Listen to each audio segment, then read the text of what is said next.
You forgot the first rule of remakes, Jill. Don't fuck with the original.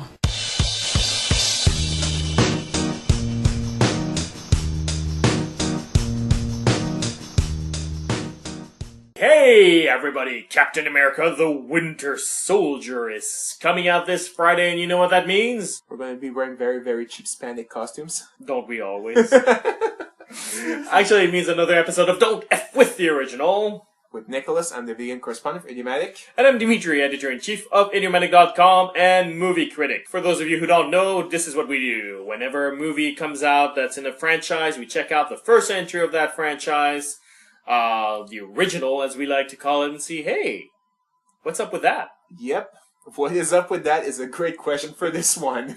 Yes, because we are reviewing Captain America, not Captain America the First Avenger, but Captain America, the 1990 movie. Oh, actually, in North America, it came out in 1992 in direct-to-video, but it actually came out in 1990 in other countries in theaters. Good for them. I don't know that I would say that. that was a sarcastic good for them. It's universally known as a bad movie, yeah. But we really wanted to check it out. I have to say, like, right off the top, before you even get to the synopsis, not as bad as I remembered it. Okay. Yeah. I had only seen reviews of it. Mm-hmm. Not as bad as the reviews, actually. The reviews made it seem like it was, like, the worst thing since the Antichrist, but it's like, no, it was bland, but that was about it. Yeah. All right, well, let's get to the synopsis. Let's get this ball rolling, because I do want to talk a little bit about the first Avenger afterwards. You know? Okay. Well, it's basically the origin story, somewhat, of Captain America, who was basically created from a super soldier project, taking like weak human beings, trying to make them soldiers to help in World War II, as a counter to a project that happened in Italy that created the Red Skull. So the first encounter of Captain America with the Red Skull is pretty disastrous. He gets frozen in the northern Canada. And then he comes back in modern time, which is 1990, I guess. Yeah. And he has to fight the Red Skull again, who has had plastic surgery and is no longer the Red Skull, I guess. It's true. He's the White Skull with hair. So what do you think of the movie? Okay, yeah, let's point out some of the oddities first. Yeah. The Red Skull is Italian. Like that's the first thing where you're like, where did that come from? Okay, so for those of you who don't know the comics, you know, the Red Skull is like the uber Nazi. He's like the anti-Captain America. That would make him German in most mythologies. I don't know, maybe in the 90s were a time of, I think we've hit on Germany enough. Let's hit on the other Axis powers or something. So they targeted Italy. I don't know, maybe it was like, oh, Germany's too cliche for Nazis. Let's just go to Italy. No, it's because they filmed in Italy and they got an Italian actor and they dealt with the accent as is. Like, I guess. This is a budget thing. This movie doesn't have a high budget, people. I guess. I wonder how much more expensive it would have been to find a German actor in Germany, but I don't know. Why, just bringing him over to Italy? Yeah, I guess. No, just filming it in Germany. I guess in Germany you can't do that because swastikas are illegal and stuff like that. No, you can't film anything Nazi-related in Germany. Oh, that's too bad. Well, you can film it in the U.S. and not have outdoor scenes, but yeah. No, and I think my question is, why can't you force your Italian actor to, fake a German accent? Like, he's an actor. He should fucking act. Like, I don't... It wouldn't have been the worst part of that movie. If he had faked a German accent, it would have been that, honestly. I think it's better than having to, like, run circles around trying to make this thing work with an Italian Red Skull. Or, like, they even, like they kill his family and they take him as, like, we want him for his superior intelligence, which, by the way, is a theme in this movie. People will state their intentions to make sure that you understand them. Yeah. And you're watching this going, what? Why would the Germans assume that Italians are smarter than Germans? Like, good point. What defined the Nazis that they tended to think they were the top of the, ladder. I'm not sure this makes sense. We're the top of the ladder, except for those Italians. So a budget reason makes sense. I just thought, enough harping on Germany. Italy was also evil too. Let's mention that in this movie too. But they sort of don't. Like, they follow that obnoxious Italian movie trend of trying to convince us that the Italians that did participate in the Nazi movement were coerced into it and forced into it, which is not historically correct. Yeah. They were allies. Yeah, they were. Actually, Italy, the people who were satisfied with Mussolini a lot less than people satisfied with Germany and Germany. It was lesser population, but yeah, there's still a lot of people that were like, let's do this. Yeah. And by the way, like, if you're Italian or of Italian descent, either or. Like, this is not me knocking it. Like, this happened like 63 years ago. Yeah. 65 years ago, whatever. And people change. Well, they don't like. They're not the same people. That too. That too. It's like, no, look, the same way that I went to Japan and had a great time. Like, and I didn't go like, oh, axis of evil. Like, the world moves on. But, exactly. But back then, let's stay historically correct. Italy was an ally of Germany, not a victim of Germany. Pretty much. Yeah. But whatever. I get upset about random things. No, it's something to get upset about. It's just revisionist history saying that nobody's evil ever. That doesn't help. It's like, no, there were some evil people that did some bad stuff, and it was not it was not just one person. It was like one person and the country who associated with him. Just saying that nobody does nothing wrong ever just doesn't help at all. Just basically. It sounds like a cliche, but it is repeating the mistakes of the past. But let's get back to the movie. Yeah. You spend half an hour, the origins of Captain America during World War II, his first mission with the Red Skull. Then another half hour, him just running from Canada to California. Yeah. And he runs most of the way. Like, he eventually gets a car in a hilarious way, but... He also goes into a truck, he hides into a truck, and I noticed in the truck, Molson Light. I wonder how much Molson paid for that. I would say Molson didn't pay that much, because again, budgetary problems. Yeah, good point. And then the last third of the movie, the president randomly gets kidnapped, and then they go back to Italy to save the president. And it's like, it's three completely different movies. They don't gel at all. Yeah. Probably would have seen a miniseries or something, like the first 3 episodes of a series or something. Yeah, that would make sense. But I don't know. It's not the typical 3-act you see in the movie. That's true. Although I did enjoy Dick Johnson as the president. The actor's name is Ronnie Cox, but yeah, he plays Dick Johnson from RoboCop, like the bad guy. Yeah, and he plays like the nicest president on earth. I know. It's like. Okay, he's an actor. Well, let's talk about the casting in general. Okay, so we got an Italian Red Skull. I think the actor is fine, apart from the Italian accent. Yeah. But Salinger, who's the son of J.D. Salinger, by the way, plays Captain America. Ooh. Yeah, there was no charisma there. He would not be the fearless leader I would follow as an Avenger, really. You know what made me laugh is at the beginning when he's Steve Rogers, he volunteers for the Super Serum program because he's not deemed fit enough to join the army under normal circumstances. That's why he volunteers for that program. And I thought, he plays that really well because he's like this kind of big, bulky guy, but he has this sort of awkward posture and he seems to be limping. You see him run a little bit and he was limping as he was running as well. Yeah. So like... okay, so he has some physical limitations in his performance. That's really clever. Yeah. And then when he turns into Captain America, he doesn't limp anymore, but he still has that same awkward posture. And I'm like, I thought you were a good actor, but now I'm a little bit disappointed. Yeah, a little bit, yeah. it cured the limp, and that was it. Everybody on the internet has nitpicked this movie to death. Yeah. And to be honest, I don't think it's that bad. No.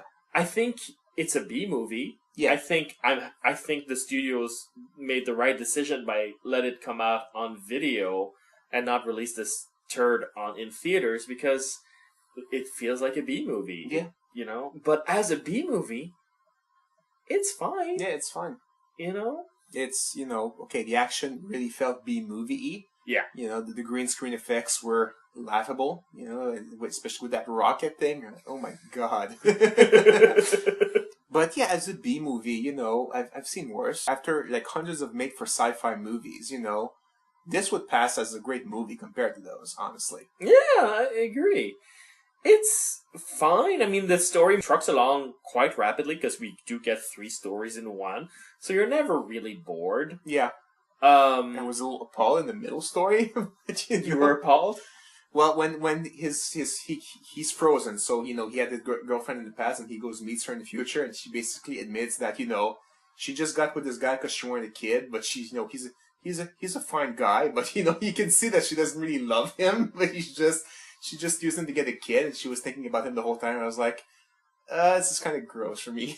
I actually have 0 problem with that. I think there are millions of reasons why you should marry. Yeah. And here in North America, we tend to like, oh no, romantic love's the only reason. But you know what? To raise a family, you should need more than romantic love. Yeah. And honestly, a good, you know, mutual respect and a sort of deep-seated respect and friendship is sometimes maybe healthier to raise a family, to be perfectly I guess, but the way she explained it, she still had this whole flame for him, but it's like, I'm getting too old, so I'll get this guy, even though she still had the flame for him. She settled. She settled. I guess, is what it comes down. She settled because he was not available, because he was, like, presumed dead. Yeah.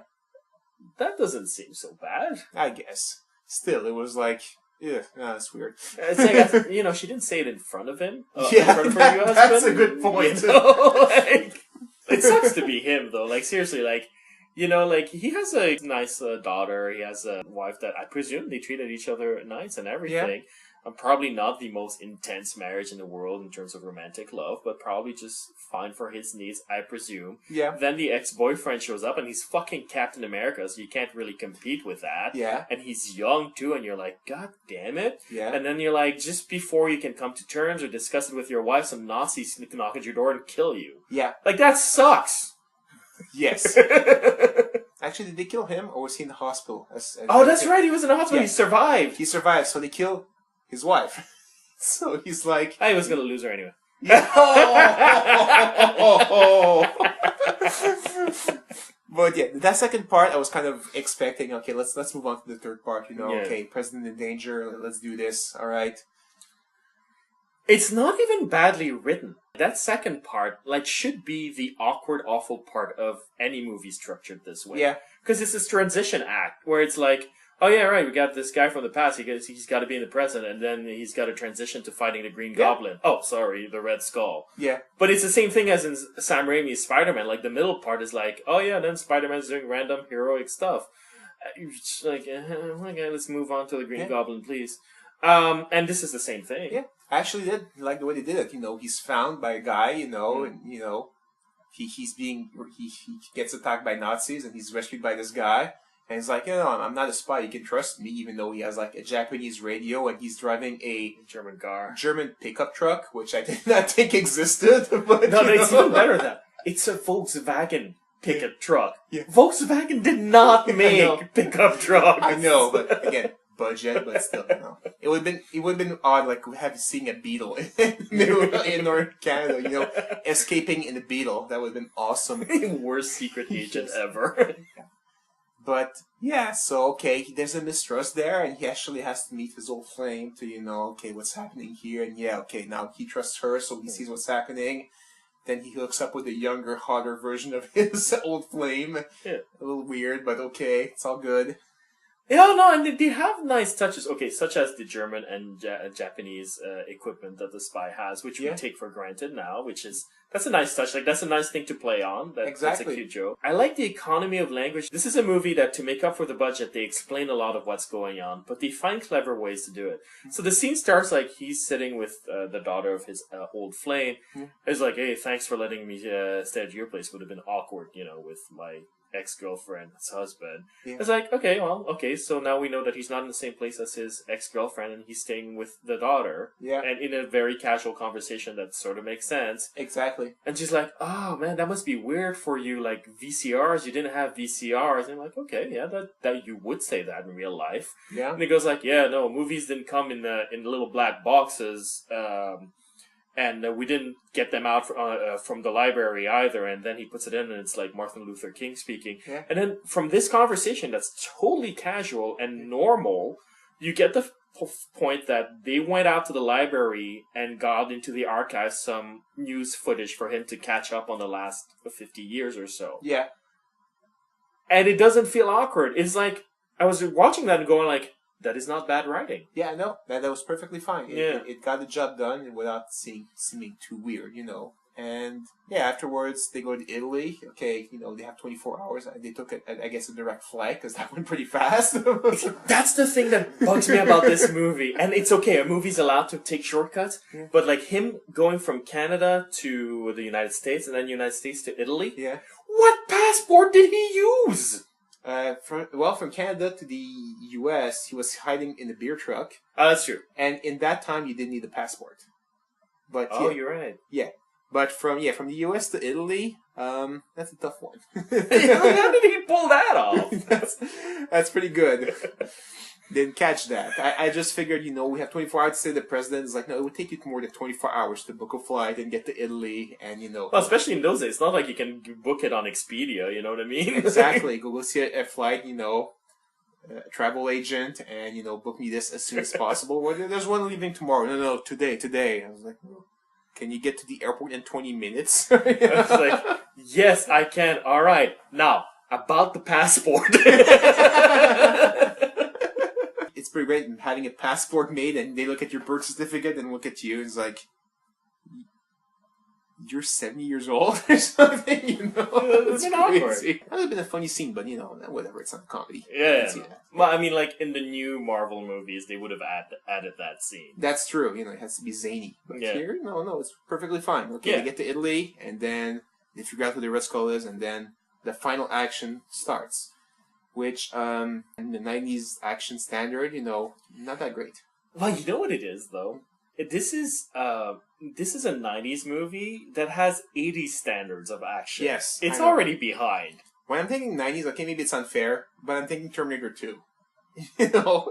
So, I'm looking at that and I'm like, nah, no. But, yeah, exactly. Like, this is the level of action you'd find in American Ninja. Yeah. See, if I had compared it to Matrix, it's like, oh, that's really not fair. But yeah, you have certain standards when you hit like certain, 90s and you expect big stuff from a Marvel and, big budget stuff. But yeah, you're right. American Ninja is the perfect, or, some Italian Bruno Mattei movie. And that's pretty much what you get there, Yeah, and again, budget. Yeah. That's what it comes down to. There's a cool martial arts scene, actually, where there's one of the henchmen is inexplicably Asian, because there's a lot of Asian Nazis. Yes, I realized Japan was part of the Axis of Evil, but historically, Japan and Germany did not get along at all. They were allies of convenience, not anything else. Pretty much. So, like, to see that, ninja Asian guy fight was like, why is there an Asian Nazi? But the fight was perfectly serviceable. Yeah, besides that, the president going into the action as well, who's going to help. The president of the United States is helping Captain America. Is there anything more American than that, It's that kind of movie, dude. Exactly. The president and Captain America kicking ass together. This is an early superhero movie. Yeah. That doesn't apologize for its superhero premise. It just go like, yeah, there's a Captain America, and yeah, he wears blue spandex. What you gonna do about it? Yeah. Which, you gotta remember, back when that movie came out, you did not do that. Like, Batman had a rubber suit, but, like, Tim Burton went out of his way, yes, but it's a rubber suit world! It's crazy world! Yeah. And, even, 10 years later, the X-Men, if you watch the first X-Men movie, half the dialogue is spent apologizing for having mutant powers. Yeah. Exactly. But not this movie. Like, this movie's going like, yeah, Captain America wears a blue suit, what's your problem? Pretty much, yeah. Oh no! I remember all the reviews online, and you read those they're reviewing a AAA title of a super blockbuster summer movie, and it's like, no, these people knew the movie wasn't that good. That's why they released it on VCR when they watched it. It's like, yeah, no, we can't release this in theaters, So, it's almost like you're trying to dig for something and comparing it to something it's not. You cannot compare this to X-Men First Class or something like that. You just can't. They're not on the same level. So different budget, different standards, different times. You can't use the same standards. And for what it is, it's perfectly fine. No, I agree completely. I'm not saying the movie doesn't have its oddities. I thought that the Red Skull's daughter and her team of sexy henchwomen Yes, sexy ninja women. was odd. Women's liberation, man. Even women can have kick-ass squads of. I know, and they're all dressed like Italian models. Like it's not just that they all look like Italian models. That I'm not surprised because they probably are Italian models. Indeed. But they're all dressed like with the big puffy hats, and it's like this is not a runway. Like kick ass like a normal person. Exactly.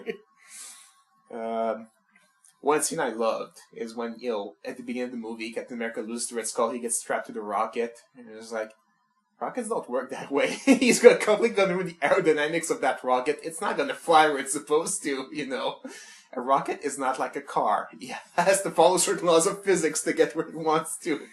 And what I love is that he was supposed to hit the White House. Yeah. Okay. It's heading towards the White House. You see the White House. Then there's a subtitle that says Washington, D.C. in case you thought it was the White House in Ukraine. Probably. And then it cuts to a little boy who will grow up to be the president, but we don't know that yet. Going like, Mommy, we're in Washington, D.C. I'm like, I know you visually told me twice. But anyway, the rocket goes towards the White House.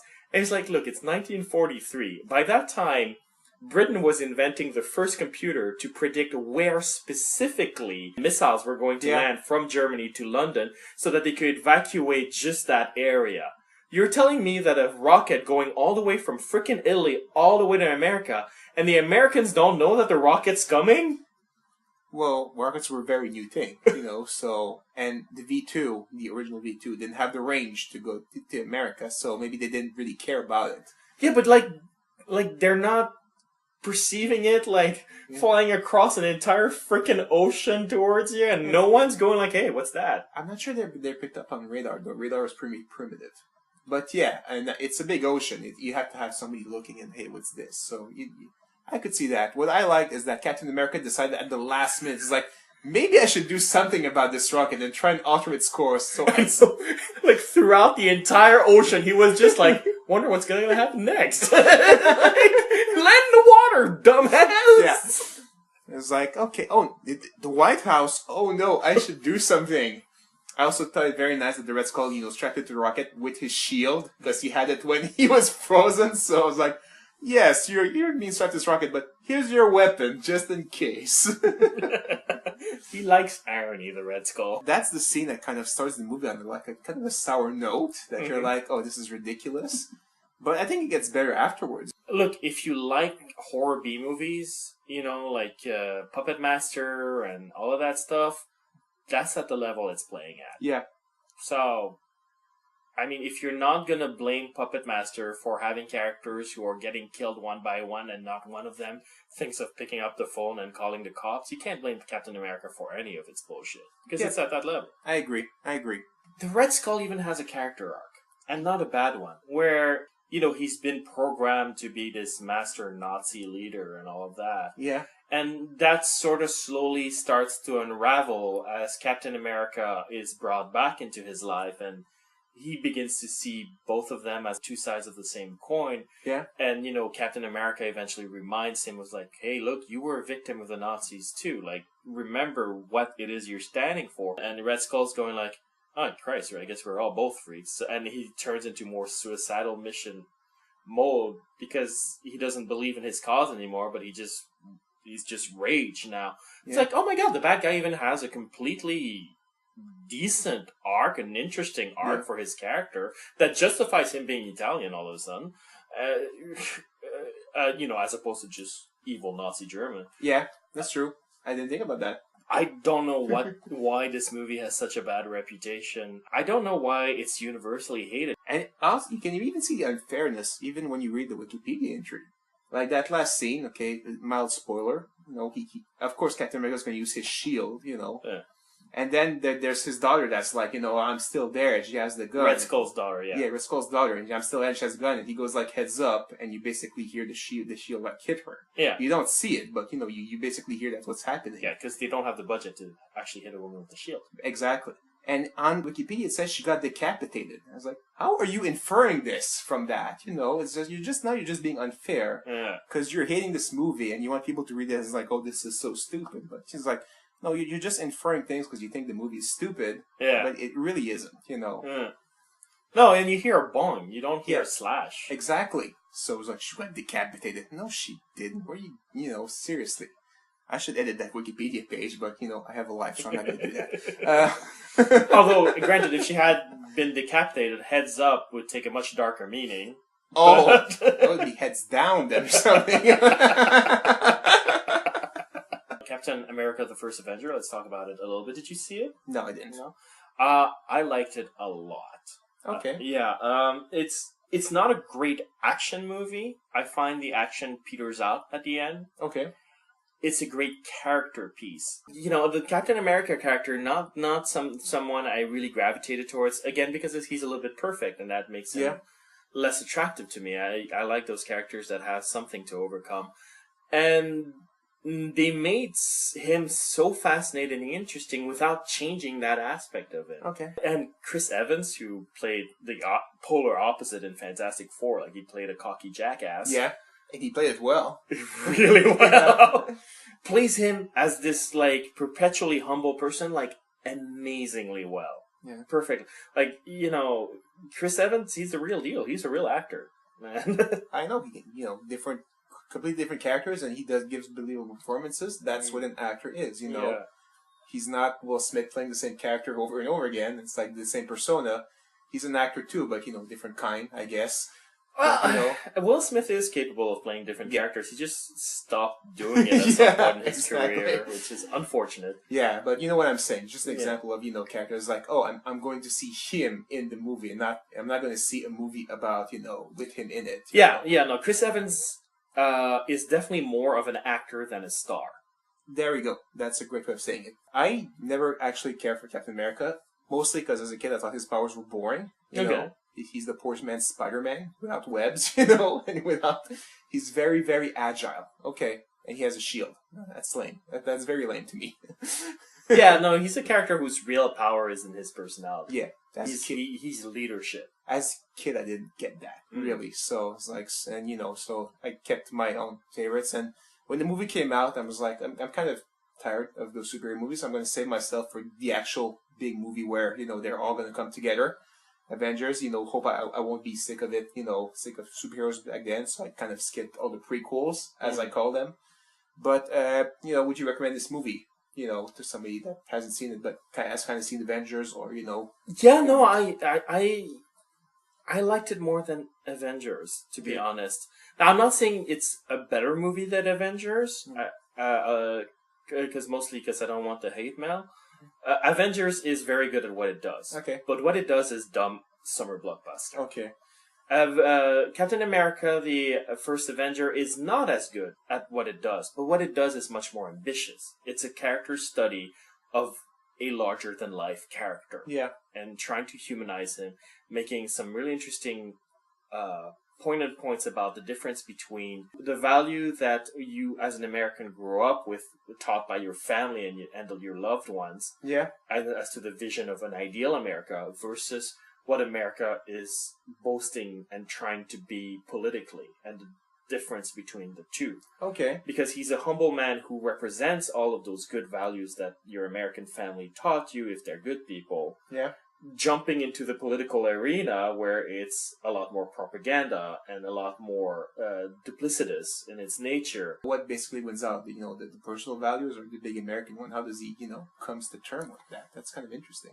The way the movie answers that is he becomes a soldier, because a soldier executes for his country. Yeah. In self-sacrifice. So it's a nice mixture of the values that he's been taught in service of the sword that the politics want to wield. Okay, that's interesting. Yeah. Okay. So it's a really interesting, good movie. Nice. Yeah.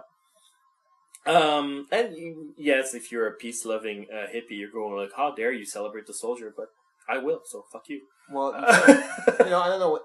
In World War II, you kind of had to celebrate the soldier, honestly, because they were kind of preventing, Nazis from winning and taking over the world. So, yeah, if you weren't celebrating the soldiers in World War II, there was something wrong with you. Yeah, there you go. Basically, that's what it is. Yeah. He's not Captain America fighting in Iraq. He's Captain America fighting the Nazis in World War II. There's a slight difference there. Well, exactly, and that's what makes the Winter Soldier so interesting. Okay. Because from the trailers, it shows a Captain America being a little bit more ambivalent about the wars that S.H.I.E.L.D. is asking him to fight. Okay. Or he's like, is that really freedom? Like, am I really fighting for freedom? Because I don't feel as comfortable with this. And again, it's because what a soldier did in World War II and what a soldier does today is not the same thing. Yeah. And somebody like Captain America, who has a strong core and belief in the importance of what he does and of knowing what he's doing, that creates a huge dichotomy and that creates a huge problem for a guy like him. Okay. And it's like, oh, that's an interesting angle, Yeah, it is, actually. And just that character that they invented, like the Winter Soldier, is he in the comics? Yeah, he's in the comics. He's in a Brubaker storyline. That's the writer. Okay. Which is probably the single best Captain America storyline I have ever read in the comics. Oh, wow. And if you see the trailer, that intrigued me. They gave away nothing about who and what the Winter Soldier is. Yeah. And you might get the impression that he's some generic villain. I assure you, he is not. He very much fits into very personal themes of Captain America, and he's a very, very, very interesting character. So, cool. Yeah. So are you going to go and see it? Oh yeah, I am super jazzed about this. I liked a lot Captain America: The First Avenger. I thought the only thing missing about it was some decent action. I thought that was lacking. Okay. And here you see from the trailer that they really upped the ante on that level. So yeah. All right. Next week we're reviewing Rio in preparation for Rio 2. All right. I'm actually looking forward to it. I haven't seen it, but I have only heard good things about it. Yeah. And until then, if you want to share with us your love for the Sentinel of Justice, Captain America, you can write us at mail@idiomatic.com or post a comment at idiomatic.com. Just click on the episode name. We're also on Twitter at Idiomatic. We're also on Facebook. We're also on iTunes. If you could write us an iTunes review and like us on Facebook, we would be very grateful. It helps us continue to get the support to generate patriotic content. With respect to which country? And here's the thing, like, Canadians, we are the first one to bitch on Canada. Yeah. Always. Like, we're like, yeah, Canada's not that great. Like, that's how we are. Yeah. Except for hockey. We rule with hockey, and that's about it. I know, we had the Olympics earlier this year, and, like, Canadians have been super graceful as an audience, going like, oh, this country won, good for them. I was like, oh, well, we gave it our best, and they gave their best too, and they turned out better. That's all cool. But except for hockey. Like, hockey was like, silver's not a medal! And after we won the gold medal, we won the Olympics. Yeah. Okay? It was quite a sight seeing all those bars that filled up at 7 a.m. to watch a hockey game. That's crazy. Well, I was actually in Mexico at the time. There was a whole bunch of Canadian tourists, right? Yeah. And, like, the day before the final match, they were all at the bar going like, hey, you're going to be open at 6, right? You're going to be open at 6, right? It was so funny. That's crazy. And the barman, he's Mexican. He has no idea why these people are obsessed with this. He doesn't even know they're Canadian. He can't tell the difference between a Canadian and an American. And he's like, what, 6? Yeah. And you're going to have coffee? Yeah, we're open 24 hours. Like, yeah, but you're going to open at 6? We're open 24 hours. But are you going to be open at 6? It was so funny. Nice.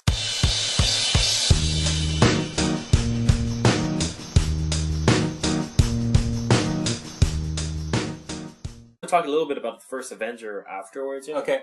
Well, it's basically the origin story, somewhat, of Captain America, who was basically created from a super soldier project, taking like weak human beings, trying to make them soldiers to help in World War II, as a counter to a project that happened in Italy that created the Red Skull.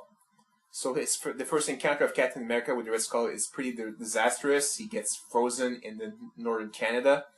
And then he comes back in modern time, which is 1990, I guess. Yeah. And he has to fight the Red Skull again, who has had plastic surgery and is no longer the Red Skull, I guess. It's true. He's the White Skull with hair. So what do you think of the movie? Okay, yeah, let's point out some of the oddities first. Yeah. The Red Skull, you can't film anything Nazi-related in Germany. Oh, that's too bad. Well, you can film it in the U.S. and not have outdoor scenes, but yeah. Okay. No, and I think my question is, why can't you force your Italian actor to, fake a German accent? Like, he's an actor. He should fucking act. Like, I don't... It wouldn't have been the worst part of that movie. If he had faked a German accent, it would have been bad, honestly.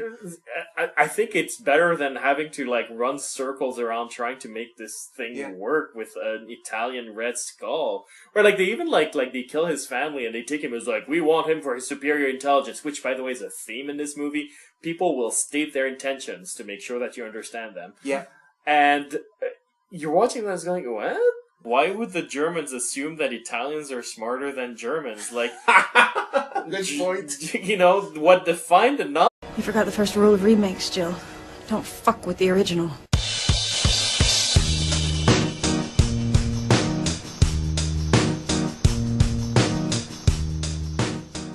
Hey everybody, Captain America the Winter Soldier is coming out this Friday, and you know what that means? We're going to be wearing very, very cheap spandex costumes. Don't we always? Actually, it means another episode of Don't F With the Original. With Nicholas, I'm the vegan correspondent for Idiomatic. And I'm Dimitri, editor-in-chief of Idiomatic.com and movie critic. For those of you who don't know, this is what we do. Whenever a movie comes out that's in a franchise, we check out the first entry of that franchise, the original, as we like to call it, and see, hey, what's up with that? Yep. What is up with that is a great question for this one. Yes, because we are reviewing Captain America. This call is Italian. That's the first thing where you're like, where did that what? come from? Okay, so for those of you who don't know the comics, the Red Skull is like the uber Nazi. He's like the anti-Captain America. That would make him German in most mythologies. I don't know, maybe in the 90s were a time of, I think we've hit on Germany enough, let's hit on the other Axis powers or something, so they targeted Italy. I don't know, maybe it was like, oh, Germany's too cliche for Nazis, let's just go to Italy. No, it's because they filmed in Italy and they got an Italian actor and they dealt with the accent as is. I guess. This is a budget thing. This movie doesn't have a high budget, people. I guess. I wonder how much more expensive it would have been to find a German actor in Germany, but I don't know. Just bringing him over to Italy? Yeah, I guess. No, just filming it in Germany. I guess in Germany you can't do that because swastikas are illegal and stuff like that. Not Captain America the First Avenger, but Captain America the 1990 movie. Actually, in North America it came out in 1992 in direct-to-video, but it actually came out in 1990 in other countries in theaters. Good for them. I don't know that I would say that. that was a sarcastic good for them. It's universally known as a bad movie. Yeah. But we really wanted to check it out. I have to say, right off the top, before you even get to the synopsis, not as bad as I remembered it. Okay. Yeah. I had only seen reviews of it. Mm-hmm. Not as bad as the reviews, actually. The reviews made it seem like it was the worst thing since the Antichrist, but it's no, it wasn't. It was bland, but that was about it. Yeah. All right, well, let's get to the synopsis. Let's get this ball rolling, because I do want to...